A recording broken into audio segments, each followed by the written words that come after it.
Is fear stopping you from doing something right now?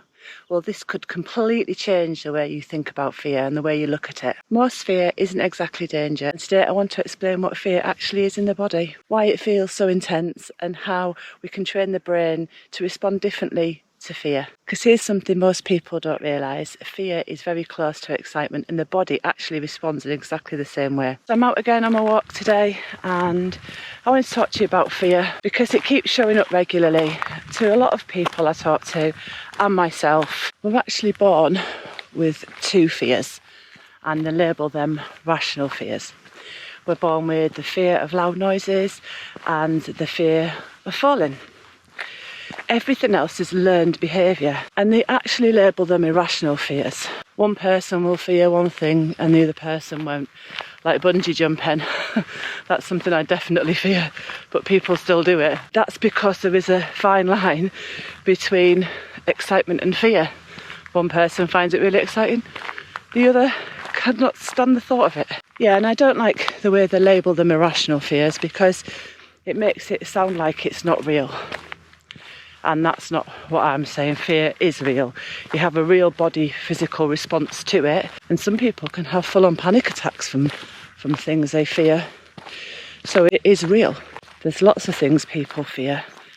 Fear of rejection, fear of flying, small spaces, fear of failure, fear of public speaking. So there's plenty of things that we fear that we have learned behaviour through our experiences. So your body can react before you really think about what it is you're fearing. So how does the body respond then? The body produces cortisol and adrenaline so that you can run away from the fear. Your heart races and your breathing can become shallow. Your muscles tense and your brain starts scanning for threat. And the body can't tell between real danger and perceived danger. It reacts the same way, and that's why fear can be overwhelming at times. Even when really you know you're safe, the logic comes later. The body moves first. What is it that you fear then? And how do you react? If there's anything you want to share, please do share it in the comments. I have my own fears. Quite a few things really. But I've learned over time how to deal with them. And when I've been watching some videos online about fear, they kind of teach what I was already doing to an extent. And I didn't realise it was a thing. But now with my training I've done and my qualifications, listening to them, I'm understanding that I'm actually doing what they're saying and understanding why it's working. I used to be scared of public speaking, but now I actually find it quite exciting. It's quite a challenge. I don't have nerves in the same way at all. I still have the butterflies feeling, but it's more of excitement than it is nervous butterflies. I do have the same feelings just before I actually do start speaking. But when I'm doing it, I really enjoy it and I feel really happy at the end of it that I've achieved it. So it's like a challenge to me because fear and excitement have the same responses. And I've trained my brain to feel like I'm excited instead of feeling that I'm nervous and scared. So nothing had changed. The situation was exactly the same. It's just I trained my brain to believe the feeling it was feeling was excitement and not fear.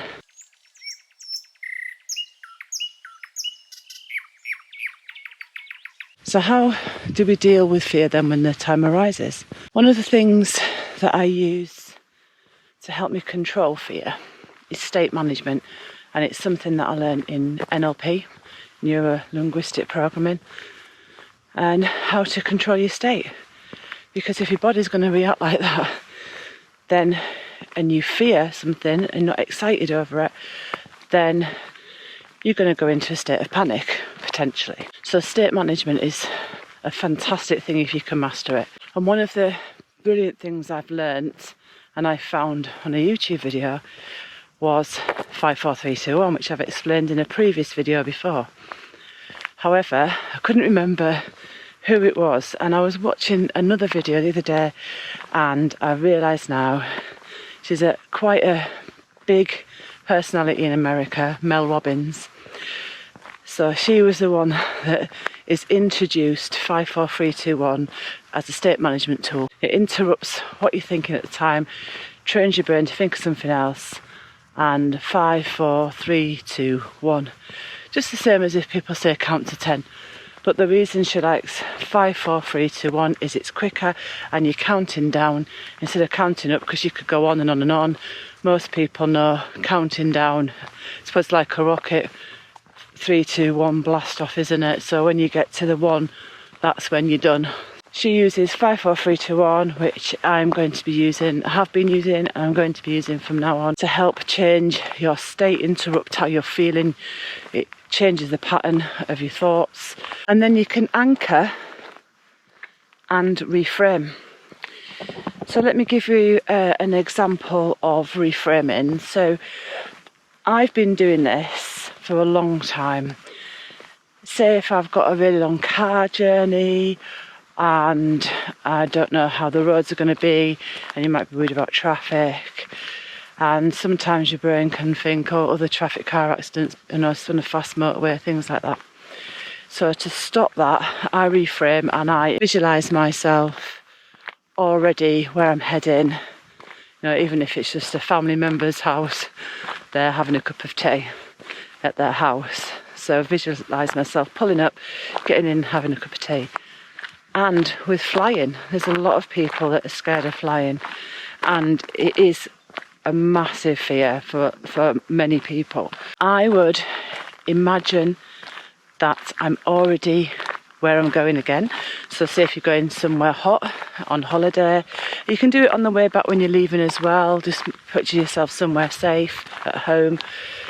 But I like to picture myself, say, on the beach, lapping up the sun, and then I tell myself this feeling I'm feeling is excitement. It is not fear, it's excitement, and I'm really happy and I'm really excited. And I tell my brain that, and the more you train your brain to think that, the more it will, and when it has them feelings again, it'll go, oh, this is excitement. So you're reframing the picture in your head, instead of thinking, oh, this plane may crash, may fall out the sky and crash. You're now thinking about this really warm, sunny place, you're going to be laying on the beach. It's quite a contrast. But that's the fear and excitement side, isn't it? Them two pictures. So if you can do that, try that next time. And when we're talking about training your brain to think differently, one of the things I teach over at my community, which the link is in the description for my community, where I do most of my coaching sessions, I do teach, or will be teaching on there, anchoring, how to build up an anchor. And that can be a physical anchor, like it can be a finger and thumb pressing together. So every time you press that finger and thumb together, you get the exciting feeling. You're training your brain to believe that that is an exciting feeling. I go into it in a bit more depth, but it's all about building up that feeling when you're pressing the finger and thumb. And the finger and thumb, or the anchor, however you want to do it, is really good where you're in a situation where you're fearing something. You can instantly change it into feeling excitement, and that's because you built it up on here. If you want to know more about that, head over to my community, where I will be doing a video on that shortly. So I'm just walking locally again today, nothing new to really show you. This will be logged towards my virtual distance that I'm doing, and I actually really enjoy taking you with me on these walks. It feels like I'm not on my own. So what have we talked about so far then? We've talked about fear. What meaning you give to that fear depends on how your body reacts, and then when you get the body reaction, how you deal with the fear. And I've given you some examples of how to deal with fear. So we've looked at state management, interrupting the thought process, 5, 4, 3, 2, 1. And then we've looked at anchoring, changing how you're feeling from nervous to excitement, training your brain to feel like you're excited rather than you're nervous, or that you're safe when you don't feel safe, that everything is okay. And then reframing the picture that's in your head, changing the picture from the negative one to a positive one to help you understand that you are safe and that it's not really something to fear. So I hope that does give you an understanding of what fear is and how your body responds to fear. Because if you don't understand fear and how to deal with it, you could end up having a full-on panic attack. That can take a while to come down from, and it can be quite scary as well.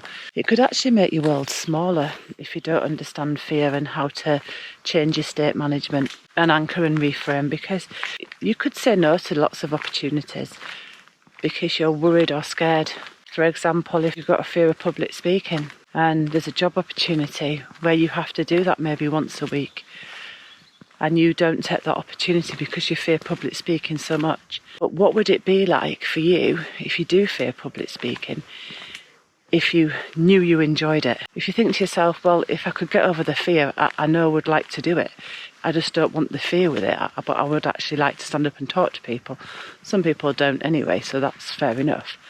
But if you would like to be able to do it, but you just feel you can't because you fear it, then using the 5, 4, 3, 2, 1 anchoring and reframing may really help, and it could open the door to more opportunities for you. So what if you do learn to interrupt the fear?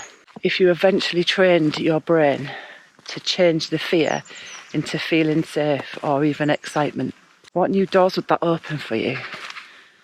Is there anything right now that you are fearing and you are going to go and try these 3 things to see if you can conquer the fear?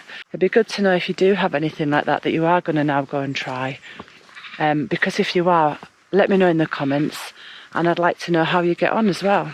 So there's lots of things that people fear, and we can go through life shrinking our world because we don't do these things. I know I have in the past. I still have things I really fear, and I'm going to try this myself on everything that I fear now, because I have been doing it with certain things like fear of flying, fear of public speaking, but there's some things I haven't tried it with. So I hope you found this video interesting and useful. I'd like to know your thoughts on it, so please do let me know. And if you haven't already done so, please subscribe to the channel. I'd really appreciate it, and like this video. And I'd love to hear any comments that you've got. I really appreciate the comments. And if you get a chance to, please do head over to my community, where I have more coaching content on there on a weekly basis, and some motivational Monday posts as well. And I want to grow a big community over there so I can help more people. So if that's something you might be interested in, please do head over there. Thank you very much for watching. I appreciate you all, and I'll see you on the next one. Goodbye.